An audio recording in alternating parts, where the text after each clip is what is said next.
আসসালামু আলাইকুম, সবাই কেমন আছেন? আজকে আপনাদের সাথে শেয়ার করব ওয়াশ পেন্ট শাড়ির টিউটোরিয়াল। প্রথমে আপনাদেরকে এক ঝলক দেখিয়ে নিচ্ছি যে শাড়িটার কাজ কেমন।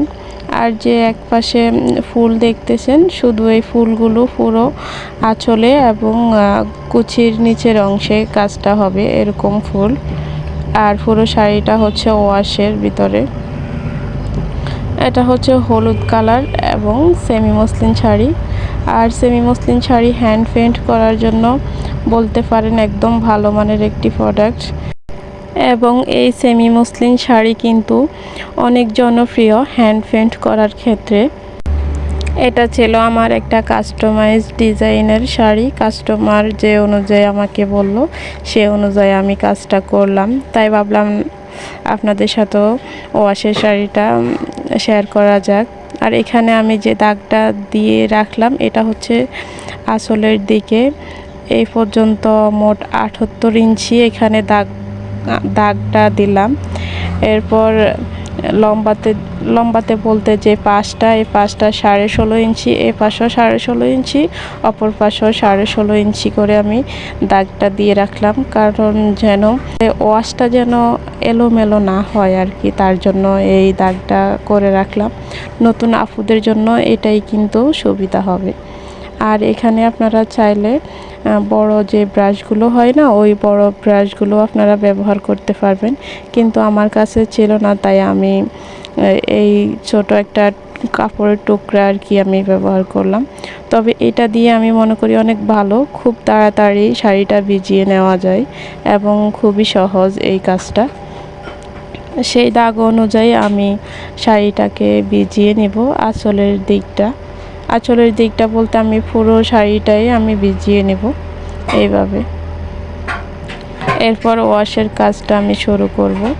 ওয়াশের জন্য যে রঙটা রেডি করা হলো, আমি আগেই সরি বলে নিচ্ছি, ওই রঙটা আমি প্রথমবার শেয়ার করতে পারিনি, কিন্তু যে রঙটা আমি গুলিয়ে নিলাম ওটা দিয়ে কিন্তু আমার কাজ সারিনি। পরবর্তীতে আমি আবার ওটা গোলানো লাগলো, তখন আর কি ভিডিওটা করলাম।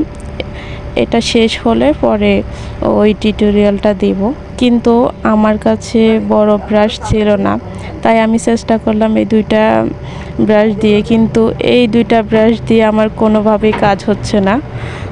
পরবর্তীতে আমি ব্রাশগুলো রেখে দিয়ে ওই যে টুকরা কাপড় দিয়ে আমি শাড়িটা ভিজালাম, ওই টুকরা কাপড় দিয়ে আমি পুরো ওয়াশের কাজটা আমি সেরে নিলাম। তবে এভাবেও করা যায়, কিন্তু এভাবে অনেক টাইম লাগে। আর আমি তো বাহিরে কাজ করি রোদের ভিতরে, আমি কেন জানি রোদ সহ্য করতে পারি না। রোদ উঠলেই উঠানে যদি কোনো কাজ করি আমার অনেক শরীর খারাপ হয়ে যায়। এই তো এখন আমার রংটা গোলানোর পালা। তখন রংটা গোলানোর ভিডিও যে করব ওটাই আমার মনে ছিল না। এখানে প্রথমে আমি এনকে বাইন্ডার আমার পরিমাণ মতো দিলাম। পরিমাণ মতো বলতে 2 বোতলের হাফ ছিল, মোট মিলিয়ে এনকে বাইন্ডার 50 গ্রাম ছিল। আর আমি 2 রকমের কালার দিলাম, হলুদ এবং সবুজ।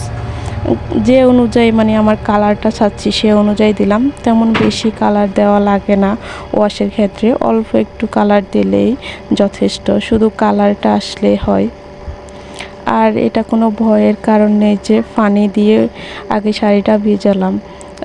অনেক আপুরাই বলতে পারেন যে আগে শাড়িটা ভিজালেন যে এটার কারণে রং কি উঠতে পারে? রং কোনোভাবেই উঠবে না, কারণ ওই যে রংটার সাথে এনকে বাইন্ডার সব মেডিসিন অনেক বেশি করে দেওয়া হলো, তার জন্য আর লাগবে না। টোটাল আমার ওয়াশ করতে মনে হয় আমার এনকে বাইন্ডার প্রায় 200 গ্রামের মতো গেল। আমি কিন্তু এনকে বাইন্ডার একটু বেশি করে দিই যেন ওয়াশটা না ওঠে। আর এর ফাঁকে আমার অনেক কাজ করা হয়ে গেল, আপনাদেরকে বলা হয়নি। প্রথমে আমি ওই যে দেখলেন ফোঁটা ফোঁটা করে যে ছিটকে কালারটা ফেললাম, ওটা হচ্ছে ব্রাশ একটা রেখে আরেকটার উপরে বাড়ি দিলেই ছিটকা রঙটা হয়ে যায়। 2 কালারের রং ফোঁটা দিলাম, সাদা এবং হলুদ। পরবর্তীতে কাজটা শেষ হওয়ার পর শুকানোর পর আমি ব্লু কালারটা দিলাম। ব্লু কালারটা শুকানোর পরে আমি সাদা যে সাইডে একটু আর্ট করে দিলাম, পাশে যে সাদা কালারটা দিলাম ওটা আর্ট করার পরে আমি ভিতরে, মোট কথা হচ্ছে যেরকম আমার ডিজাইনটা ছিল আর কি ফিকে, সে অনুযায়ী আমি আর্ট করলাম। আর ঢালটা হচ্ছে হলুদ কালারের, ঢালটাও আর্ট করে নিলাম। আর যে আপুরা হ্যান্ড পেইন্টের কাজ করে সে আপুরা দেখলেই বুঝতে পারবেন কিভাবে এই কাজটা করলাম।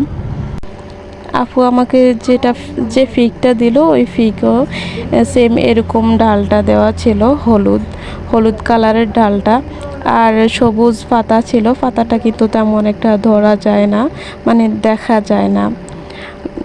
তার জন্য আমি সবুজও দিলাম হলুদও দিলাম, দুইটা কালার মিলিয়ে একটা পাতার রিয়েল কালার আর কি আনার চেষ্টা করলাম, যেন পাতাটা একটু দেখা যায়। তারপরও পাতাটা তেমন একটা দেখা যায় না, এখানে যেমন দেখা যায় শাড়িটা পরলে পাতাটা কম দেখা যায় আর কি। আর এই তো এভাবে আমি পুরো কাজটা শেষ করে নেব। আপনারা দেখেই বুঝে নিন, আমি কি আর বোঝাবো, যতটুকু চেষ্টা ছিল ততটুকু দিয়ে আপনাদেরকে বলে বোঝানোর চেষ্টা করলাম। আর এই তো আমার শাড়িটা একদমই কমপ্লিট হয়ে গেল। কেমন হলো শাড়িটা সবাই অবশ্যই কমেন্টে বলে যাবেন এবং লাইক কমেন্ট শেয়ার করে যাবেন। এখানে বিদায় নিচ্ছি, সবাই ভালো থাকবেন। আল্লাহ হাফেজ।